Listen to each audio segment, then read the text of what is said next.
Let me manage So, the hi, welcome. presentation. Yes, I'll just do a brief Okay, go introduction ahead. and Go then ahead. I'll Go ahead. pass it over to you, Nissim. Yeah, okay. So, thank you everyone for joining us today. My name is Dora. I'm one of the organizers of Kesher, and you can also find here Sebastian. We are the two of us who run this project with the mission to let all of you know about Jewish heritage, Jewish culture, Jewish history, and also the present day situation of different Jewish communities. Uh, Today's event is we can say it's a two-part series. It's the first event of two events that deal with Izmir in Turkey. Today we're going to learn about the Izmir Jewish Heritage Project which is run by Nissim Ben-Choya, and we're very happy to have him here, and he's going to share with us today what amazing things they are doing in preserving the Jewish heritage in Izmir. And on Thursday, you can join Tilda Koenka, who is going to give a virtual tour of Jewish Izmir. So there will be these two opportunities to find out about the very, very rich Jewish heritage of Izmir in Turkey. So today we're going to focus on the Jewish Heritage Project. So I'm going to pass the word to Nissim. He's going to present. And after the presentation, of course, there will be time for Q&A, so you can put your questions in the chat. So, Nissim, now it's all Okay. yours. Thank you. First of all, I thank you for having invited me and my colleague Tilda to talk a bit about Izmir, about the project, about the legacy. And it is important for us. It is important for us that people in the world globally know about this project because we are living in a global world, and this way we get solidarity, we get support, and it is important that the Jewish world at least knows about this. So today we're gonna talk about. I'm gonna talk about. Are you handing me over the control over the presentation? You can share now. Yes, you Yeah, are. I can. Okay, good. Okay. Do you see the somehow I don't see myself. We don't see yet the presentation. Okay, so let's okay, just a minute. Now you will see it, I think. Yeah, now you just need to put it on presentation mode. Yep. Okay. Now you see it, right? Perfect. Good, good. Okay. What I'm gonna do is to talk about the project that is called Izmir Jewish Heritage Project. And of course, it's going to touch heritage, legacy, etc.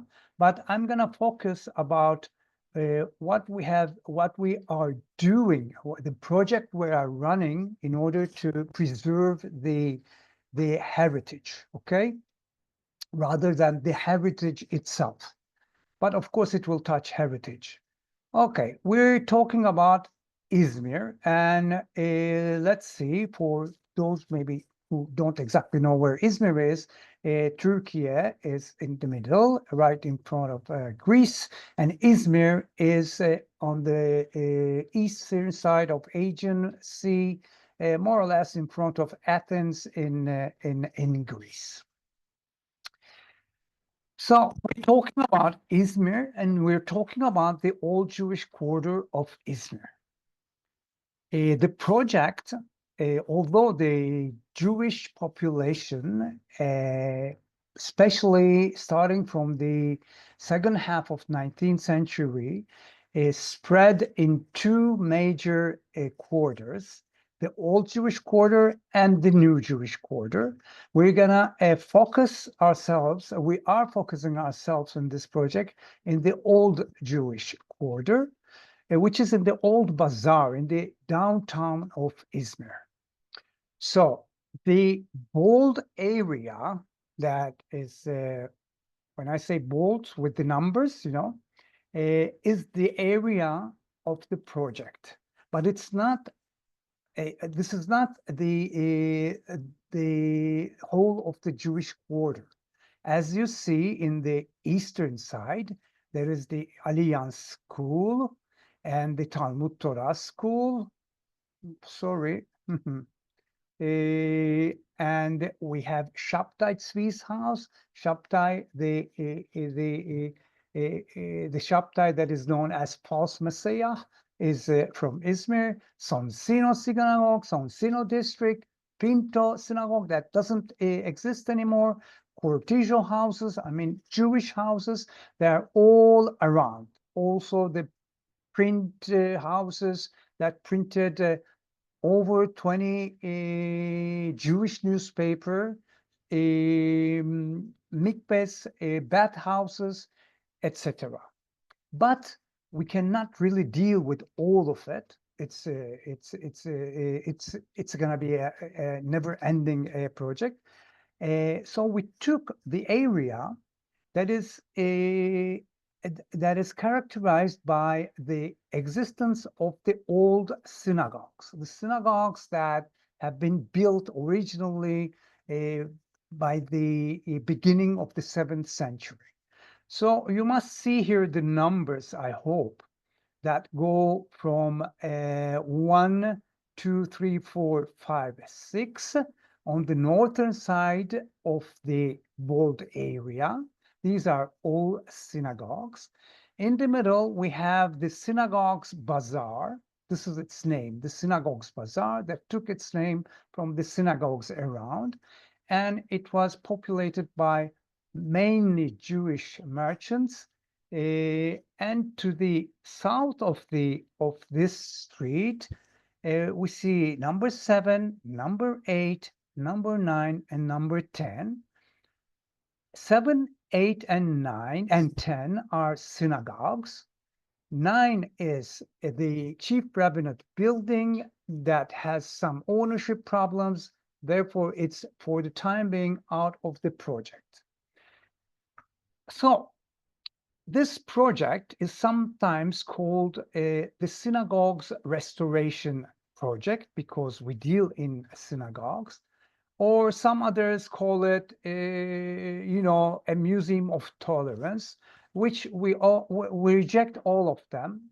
We call this project the Izmir Jewish Heritage Project, and its aim is to establish, if you want to call it a museum, an open-air museum in which every synagogue is a section, and the streets that lead one synagogue to the other are the corridors of this open air museum.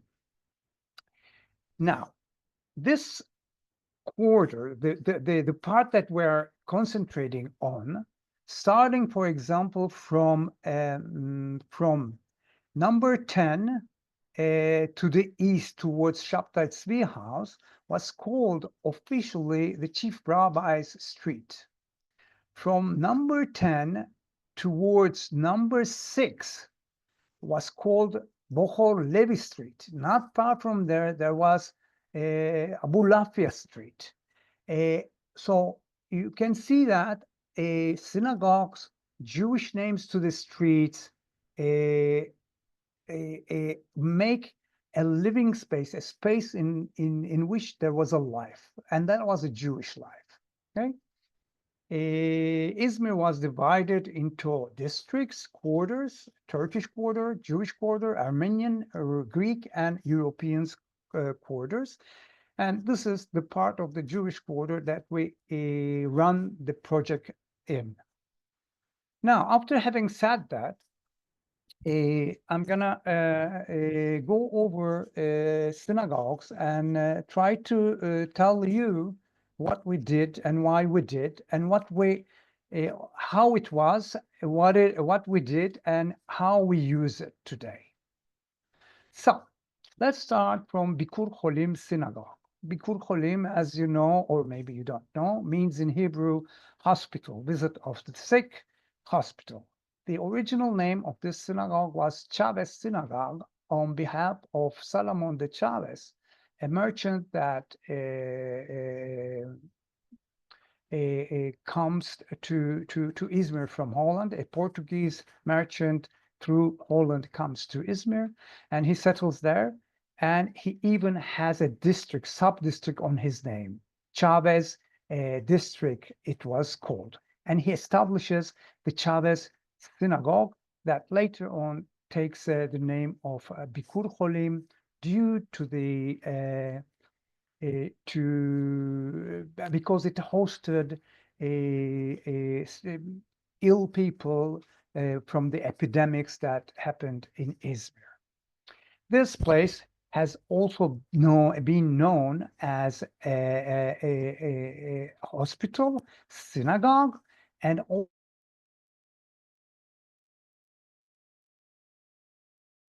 also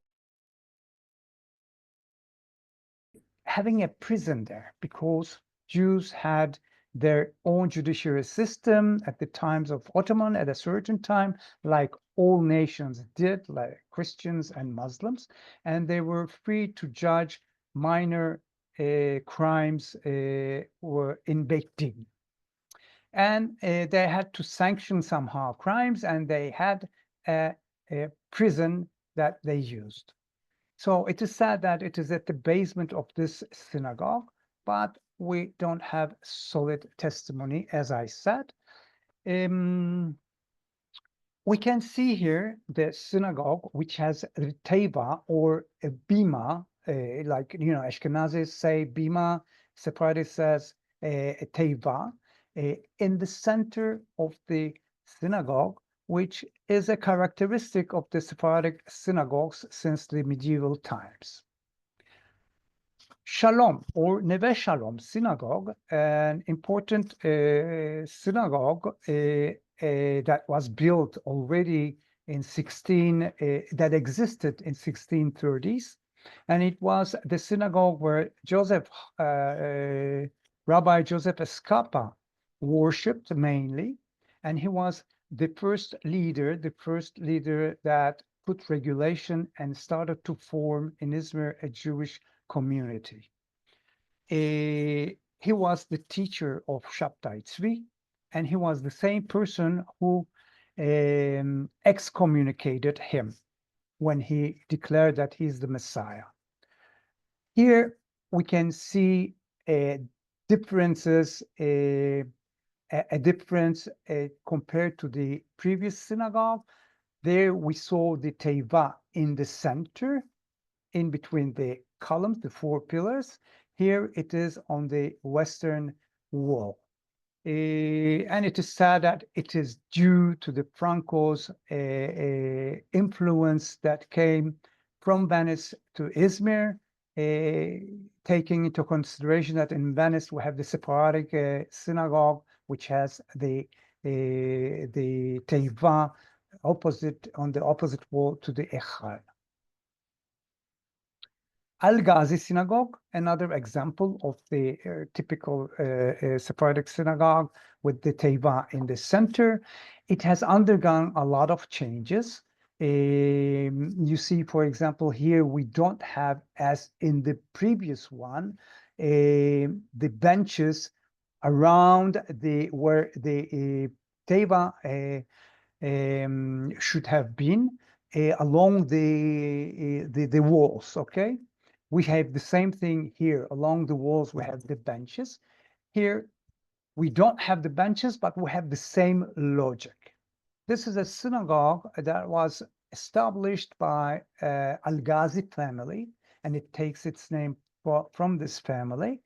A family that is known for the rabbis they have and for the musicians they have. The last Hazan of this synagogue, also the rabbi of the synagogue, was Yitzhak Al-Ghazi, a very well-known musician in Turkey, who immigrated to Uruguay, and he died there. And he was so famous that they had he played to Ataturk, and he was very appreciated by the Republic. But afterwards, he was very much disappointed with some anti-Semitic policies that happened, and he left Turkey. And he left in Turkey a great musical legacy. To commemorate him, at the same synagogue where he was the rabbi and he was the Hassan, we held a concert with the Turkish radio, television, and television art musicians, and they played his compositions. And as you see, it was full, and it was full of a lot of public that wasn't Jewish. Jews were a minority here. And this brings me to one of the logics why we're running this project. This project is, of course, to preserve our culture, but it is also to show our culture to people who are not Jewish, and to show that we are a partner in this society where we live in the diaspora. Not far from there, we have we had Beit Hillel synagogue in this form. In the 90s, it was burned, and in 2013, this was its situation. And this is the synagogue that was the yeshiva of the famous Rabbi Chaim Palachi, who was born in the late 18th century, and he died in the late 19th century.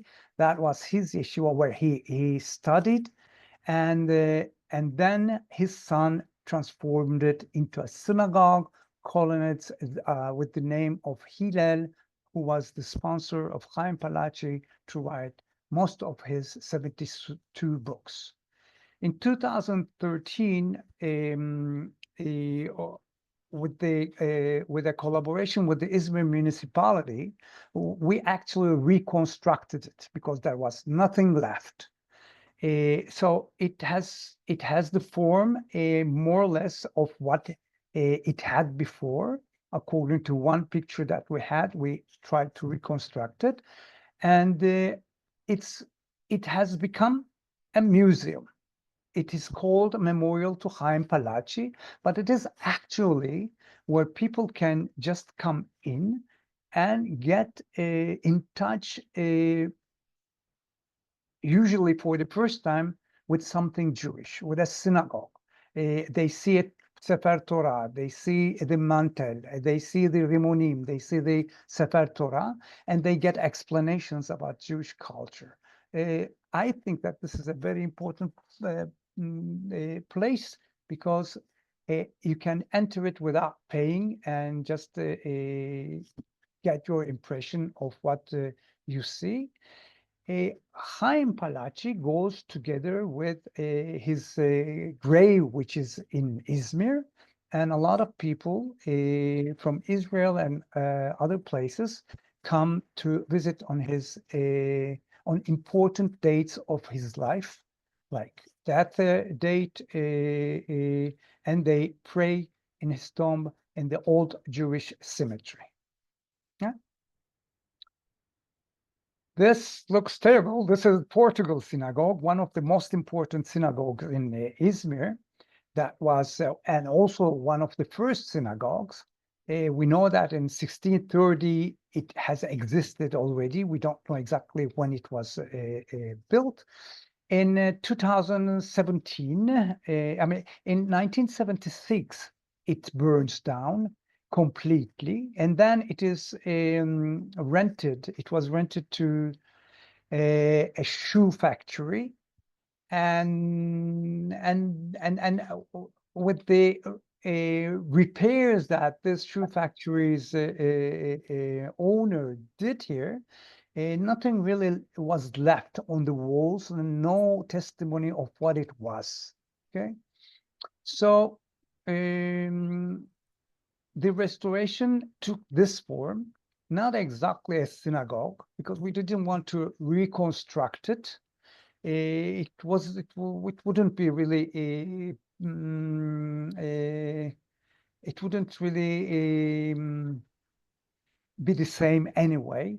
So it is allocated to an association and conferences.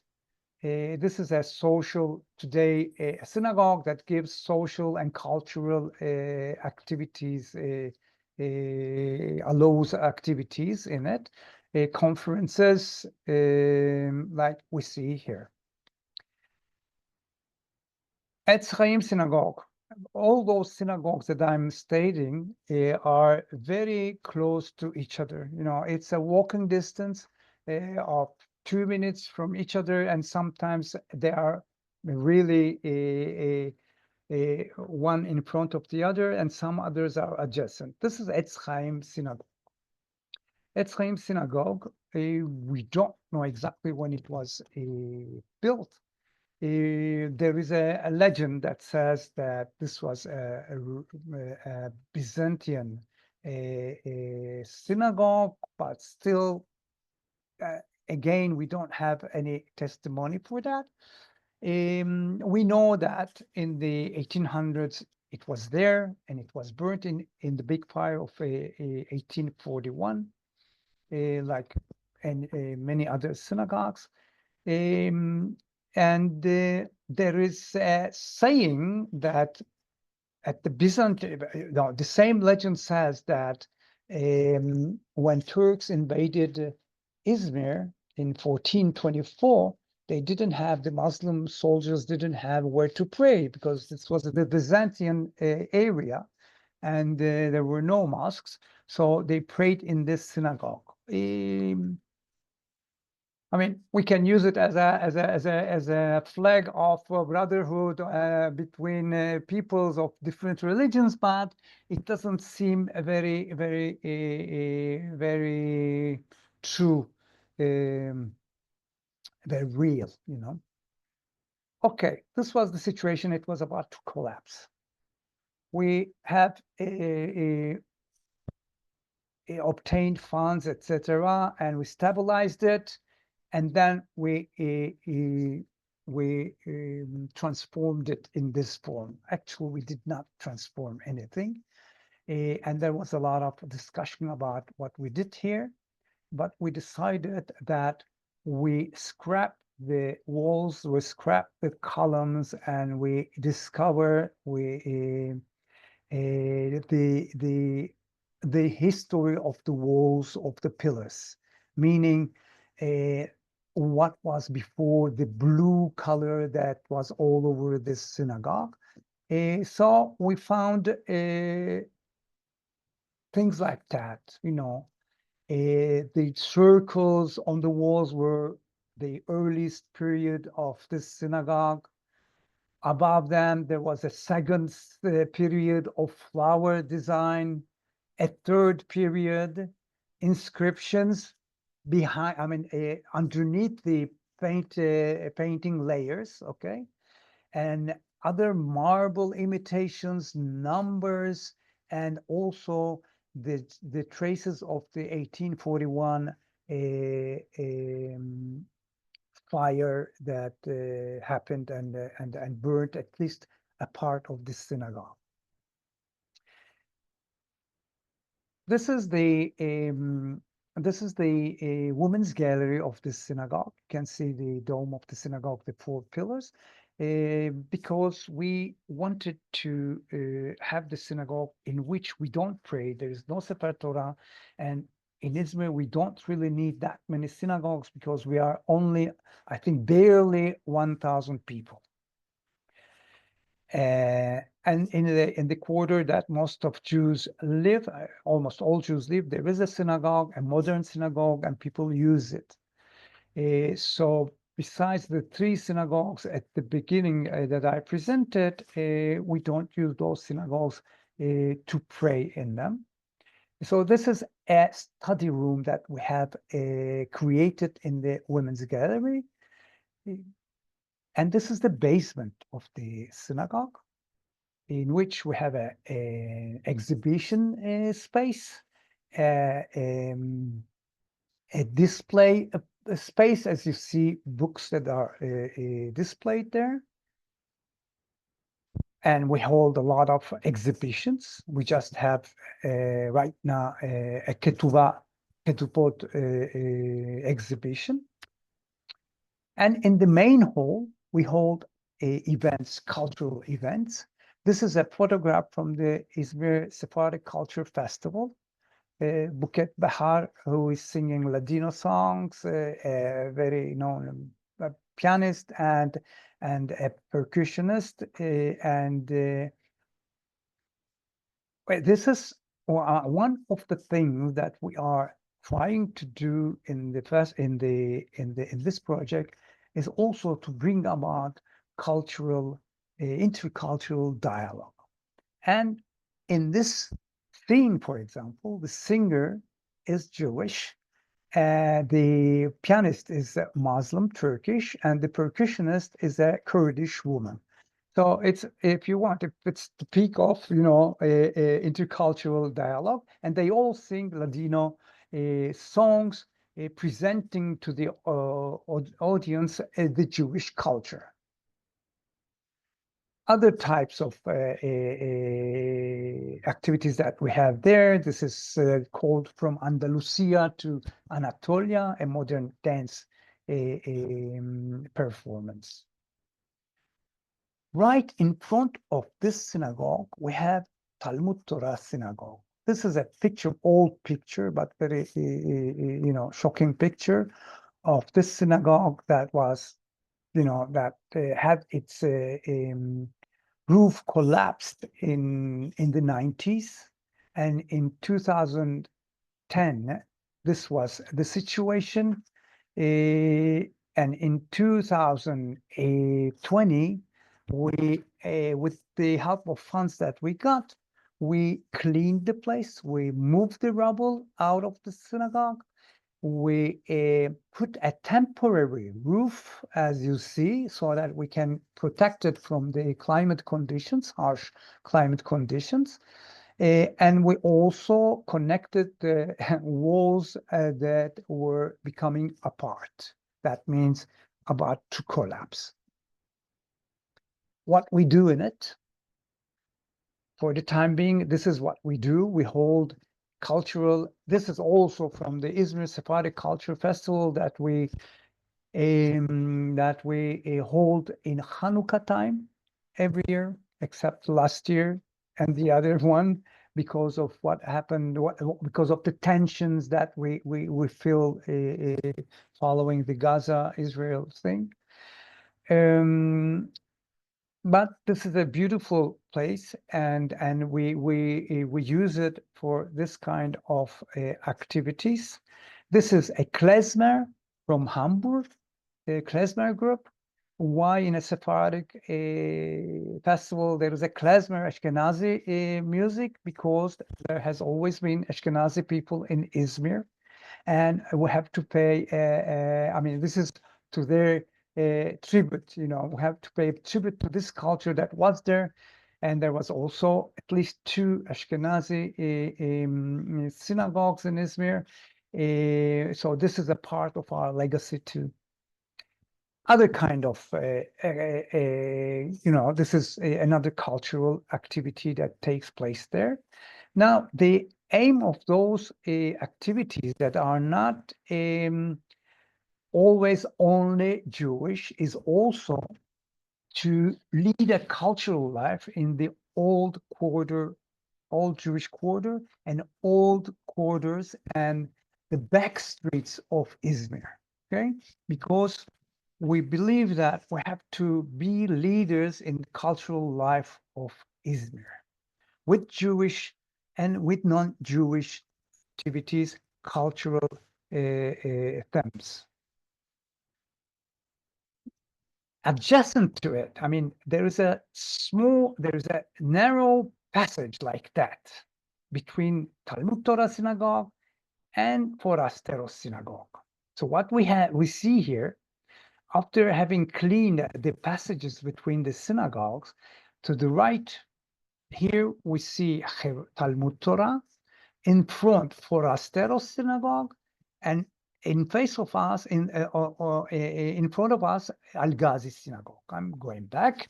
This is Forastero synagogue. Through its windows, we can see Al-Ghazi, and to the right, at the right, you see the temporary roof of Talmud Torah synagogue. You can walk in between the passages between those synagogues. This is the 21, I think, 2021. Oops, sorry. We cleaned the passages and we cleaned the place, and we did the same thing. We put a temporary roof to protect the place from harsh climate conditions. What you see right in front of you, there is a palm tree, and to the left of it, a building. This is La Señora Synagogue. So look how incredible it is. We are in Forastero Synagogue. Behind us, we have Talmud Torah. To the right, we have Al-Ghazi, and in front of us, we have a Signora Synagogue. Now that's quite a rare situation that you see. So this is La Signora Synagogue. This is another synagogue in which we don't pray. Therefore, we use it for cultural projects, activities. In this synagogue, we have established our office that in 2020, we got a fund of a United European Union, and we formed a team of 2 people, actually, myself and my colleague Tilda Koenka, and we established our office there in the old Jewish quarter and in the court of La Signora Synagogue, because we want to say and declare as well that this is our legacy. It is here, and we're operating from within the field of our legacy. So the changes that we did in the synagogue, the women's gallery turned into a meeting room that we need so much, and in the hall we have activities, conferences, music, which all this brings a lot of color into the life of the old Jewish quarter. And in order to revive it, we feel that we have to do many of those activities. What else we did within this project that we call Izmir Jewish Heritage Project? We made films. Those young actors are kids of the Jewish community that actually explained the heritage in their words. This is a professionals, professionals that present perspectives. Another film that is in the festivals in many places is the songs of the Sephardim. We're talking about Ladino and the way we want to preserve Ladino, and another documentary about the synagogue streets. You can watch all those films. We have a YouTube channel that is called Izmir Jewish Heritage YouTube channel. You can watch them over there. Within the project, of course, we also did some digitization works, and one of them was about the digitization of the tombstones. Those tombstones were found in an area very close to the old Jewish cemetery, which was, let me arrange the phrase. Okay, so there were excavation to make a tunnel next to an to the old Jewish cemetery that doesn't exist anywhere, but anyway, anymore. And during the excavation, a lot of tombstones were found, together with a lot of also bones of that people that were brought to the cemetery, and here they were buried there. And we had those before unknown until then tombstones, and we have digitized them, and yeah, and it's going to be used by researchers and whoever needs them, and a catalog will be made out of them. Another digitization work was about the was done on the rabbinical books. There is a rabbinical library in Izmir of 1,700 books, more or less, old books, and between them, really books that were printed in the first print house of Izmir, and they had a, a notes that were written by hand on the books, and thinking that this would be important for researchers, we digitized all of these manuscripts. And another one was the Shivitis. There are Shivitis. We found Shivitis. There are Shivitis in the synagogue, and this is another digitization work to preserve them, actually, because these are paper. Another activity that put our heritage really on the cultural scene of Izmir and Turkey was recently, when I say recently, it was a year ago, year and a half ago, we printed 4 books. One of them was the ritual textile of Izmir synagogues, meaning parochets, okay? Another one was memories by Izmir and Jews that live abroad. Izmir Jewish press history. Okay, this is something that is not known, and there is a very common idea of Jews who are merchants, bankers, people who deal with money. Here we have a whole history of Jewish press in Izmir, which was very rich and very lively. And another one was about the Jewish woman in the Jewish communities. So 4 important books that were printed, and they were sent to libraries, and I hope that people are using them. These are the books that I'm talking.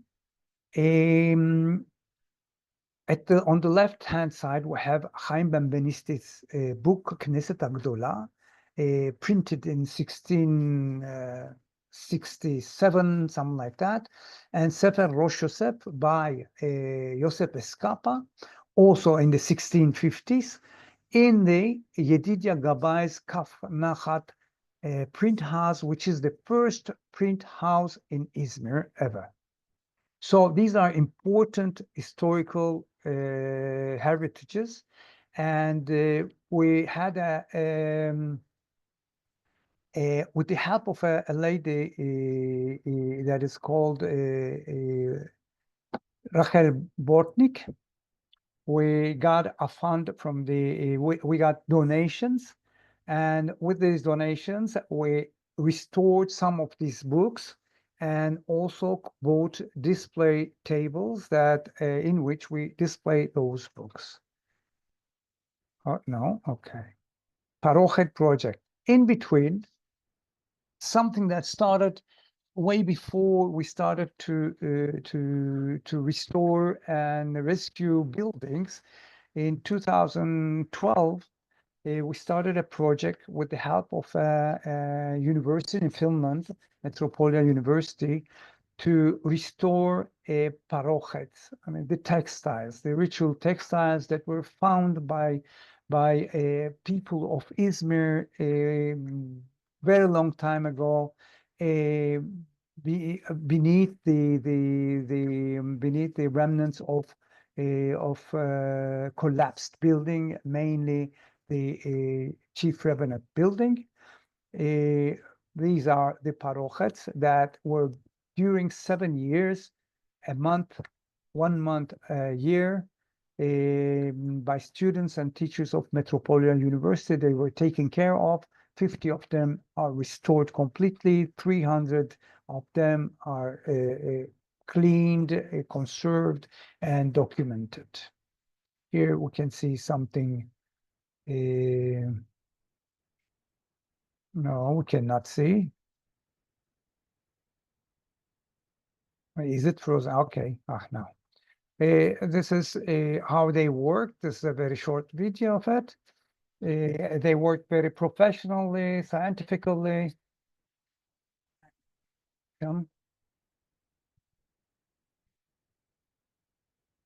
You see the situation of the parochet here. I mean, most of them were in this situation. Okay. Besides that, what we did a lot of workshops and meetings with different actors in Izmir about the Jewish heritage, and the decision-taking processes, Jewish heritage and heritage tourism, etc., etc. And this was very important because here we had opinion leaders that participated in the meetings and the workshops. And at the end, we came up with a manifesto signed by all those stakeholders that that committed themselves to preserve Jewish heritage. Time will show us how much it will work, of course. This is another workshop, international workshop that took place in one of the synagogues. And then we dealt in new restoration projects. Now,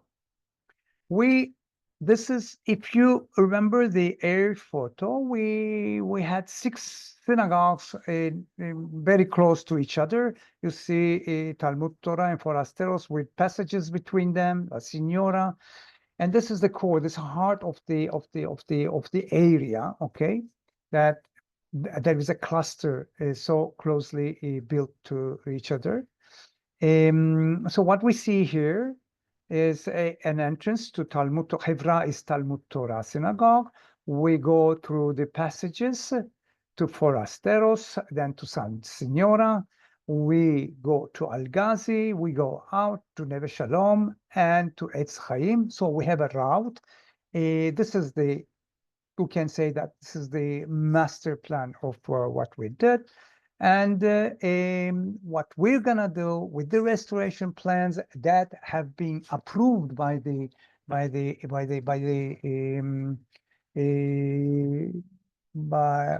preservation committee of the Ministry of Cultural is here in this synagogue. I hope you remember from the previous picture. Pretty much the same work that we did in Etz Chaim. Because as we see here, we can already see with our naked eyes 3 different layers of wall paintings. So our intention is to scrap all the walls and to have a space of entry to this cluster of these synagogues. And here in the Forasteros synagogue, which looked like that, and we covered it like that and cleaned it. This synagogue's walls are not complete, as you see, they are broken here. We're gonna complete it with glass, and it will be a space of memory where you can hear this maybe piyutim songs or prayers of old rabbis, a space of meditation. Our people, together with the parochets, found those books in between the remnants of the collapsed buildings, and especially from the library of the chief rabbinate. And those books were in bulks. They were arranged by a lady who came from the United States, and she got a fund, and she came again, and she's now arranging the library so that it could be reachable, accessible, and she's working together with the National Library of Israel um, to have them as research material. Synagogue Square project is something that we are very proud of. It's been more than 100 years that no Jewish name or no Jewish attributed name was given to a square. So we managed with quite a lot of work and time to establish here where the synagogues are, where this cluster of 6 synagogues are, a space that is called Havralar Meydanı in Turkish, which means synagogue square. So what we got in this way, we got synagogue square, synagogues bazaar, and more synagogues. And this becomes already not only a group of synagogues, a whole quarter with a square, with a bazaar, with a market, and synagogues, and streets that have Jewish names. Actually, I have come to the end of my presentation, but I wanna. You might have questions or suggestions. Of course, I will welcome them. I will show you here in the meantime. But if I can, the voice. I wanna. Okay, now I found it. It's gonna be okay. A short video of the Izmir Sephardic Culture Festival, the last one that took place, just to have a feeling of how we revive Jewish legacy in this quarter. This is one of the ways. Okay, let me. Okay, so I put it, and in the meantime, I have. Okay, let me tell you what's happening here. Maybe that's important. This is this is a tour of synagogues. A lot of people come, so we have to reject some people who we cannot take. You have seen me, you have seen Tilda there, and here she is with guides that volunteer to guide people. You see how much interest and curiosity there is, because 99% of the Turkish population doesn't really know or didn't meet any Jewish person in their life. This is the district mayor coming to the opening that with an exhibition. That's me opening speech, and people are starting to come. Maybe we'll skip that. Yeah, the speeches, how much we spoke, and here, you know, this is one of the, of course, I'm sorry. Okay, a lot of music, of course, because music talks to the people, and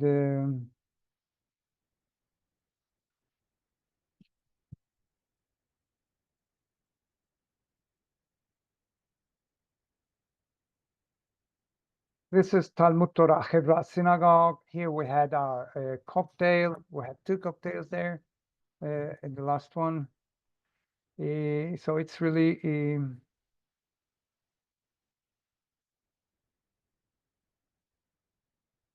well, it's longer than what I thought. Okay, these are conferences that take place in Signora. Again, a klezmer.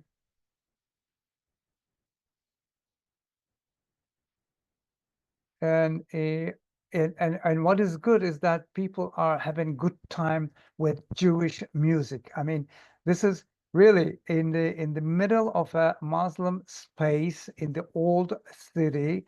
people who are not Jewish are having a lot of fun and good time with Jewish music. This is music for Sephardic music from Greece. And I think we came to the end. And this is this is not a Hanukkah festival, but at the end of the festival, we light 8 candles. And these candles are lit by representatives of different ethnic groups of Izmir, conveying in a way a message to the world of unity and that we can be together and in peace.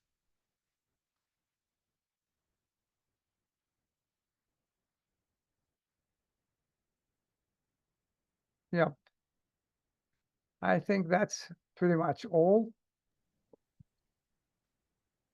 Thank you so much, Nissim. Thank you for this wonderful presentation, and thank you so much for everything that you do. It's again, it was so fascinating to hear and see what kind of work you do, and really, I'm always very impressed when I hear this.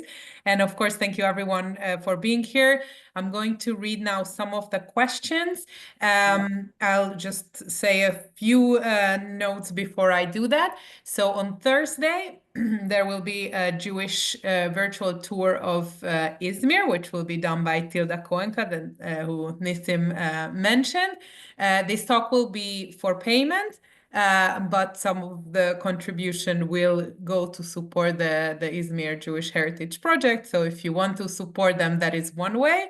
If you want to support them even more than that, you will receive tomorrow a link from us in tomorrow's follow-up email. You will also receive, of course, the recording of this presentation, and you will also receive all this information that Nissim shared with us, their website and books and so on. And you will also receive a link where you can donate to them if you wish to support further their initiative, their project, their work.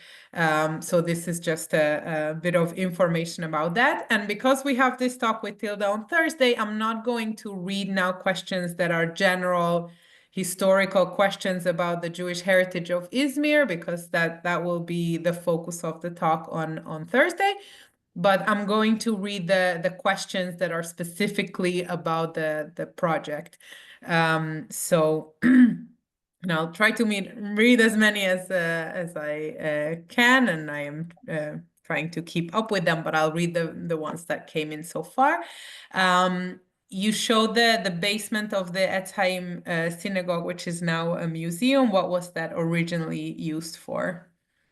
It was probably a yeshiva once. But in the course of the history, it was rented to be a store, then an antique store, and a lot of stores because the community needed money, so they didn't really care who takes it. So different kinds of stores were placed there to pay rent. Some of them did not pay rent, but originally probably it was a yeshiva and a place where the rabbi of the synagogue lived, maybe. Thank you.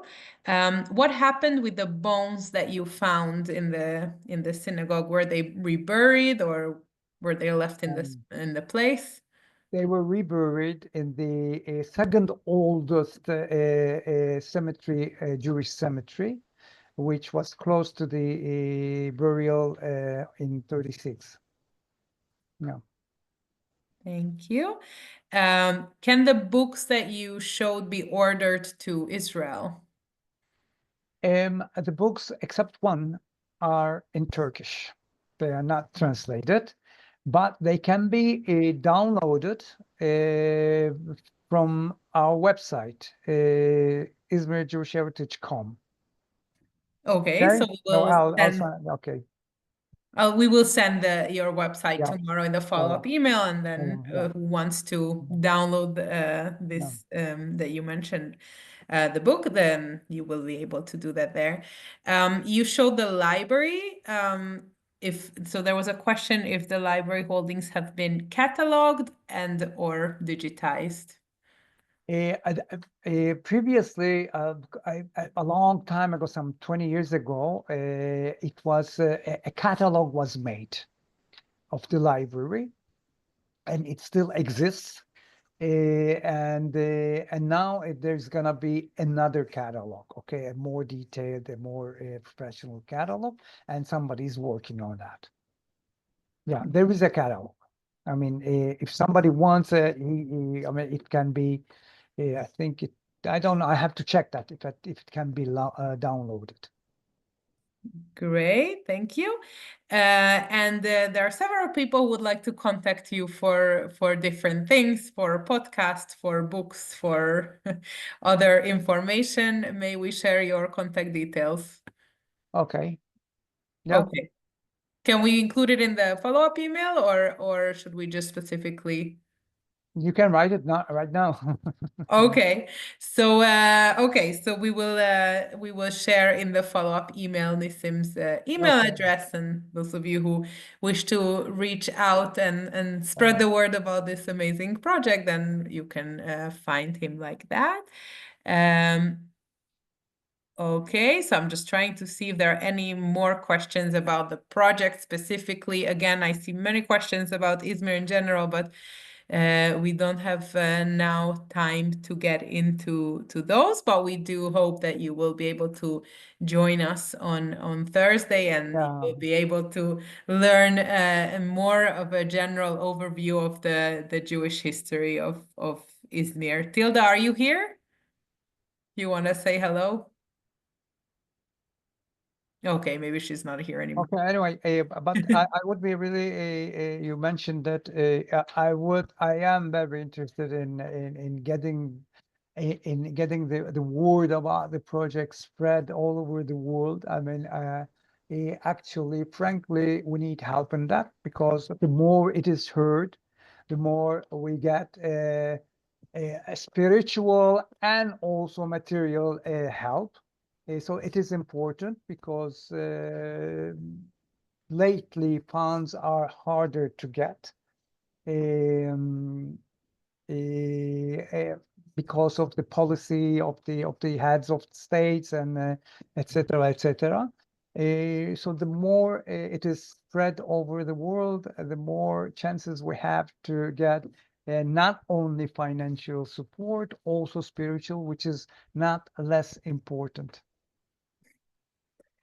Thank you so much. The link for donations, yes, we will send it out in tomorrow's follow-up email. You will receive it, but I can even, actually, it was also sent in the newsletter.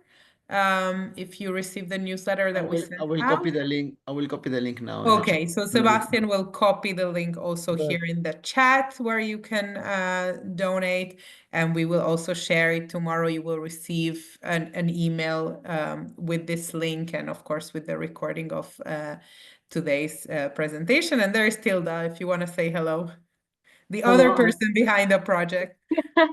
I was here from the beginning, but somehow I got stuck, couldn't turn on the micro and the video. That's why I kept on writing some answers as messages. So, well, I hope everyone enjoyed this evening, and hope to see at least some of you, most of you, on Thursday. Wonderful. Well, thank you for both of you for There is one more question that I don't know if you saw. Like, when was the Okay. project established, and where does most of the funding come from? Okay. I mean,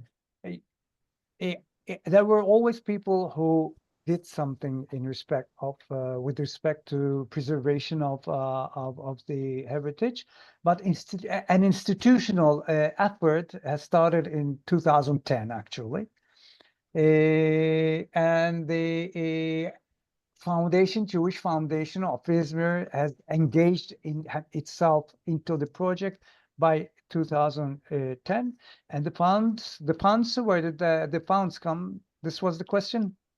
Yes. Okay, so the funds are the first. We had a small synagogue, if you remember, a Beit Hillel synagogue, restored, reconstructed with the help of the Izmir Metropolitan Municipality. The Portugal synagogue was restored by an association of business people to which we allocated the place for 20 years. And in return of the restoration, the Etz Chaim synagogue was first stabilized with the help of the Ambassadors Fund of American USA Embassy. And then the restoration was made by jointly by a branch of the government of Turkey and the Jewish community. The Talmud Torah synagogue's rescue works were made possible with the funds of German Republic government. So was the Forastero synagogue. I mean, the temporary roof and cleaning, etc., etc.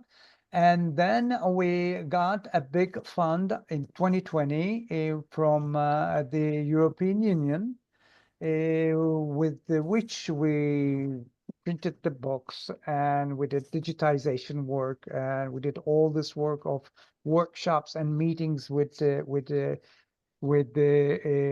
heritage actors or decision makers in Izmir, and also the restoration projects of Talmud Torah and Forasteros.